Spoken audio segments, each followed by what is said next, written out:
So hello guys, this is Harshi from Karim's YouTube channel.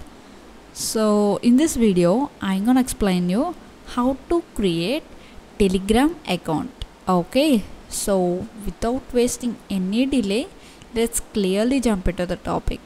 So firstly you need to download Telegram app from Play Store itself. I just give this link on description as well. You can kindly check it out. If you click on this link on description, then you will be redirected to this download page. After downloading, just click on this open button over here, then the Telegram will be launched. Okay, I just click on open button. So now here you can see a small tutorial like free, powerful, secure. I just love this animation guys. So after that, click on start messaging, and here just click on OK, and from here you just need to enter your phone number. I just entering my phone number here.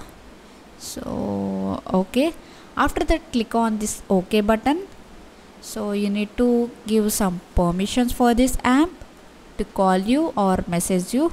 After that it will take your code automatically. So click on continue and give all access. So this is how you can create Telegram account. So thank you for watching.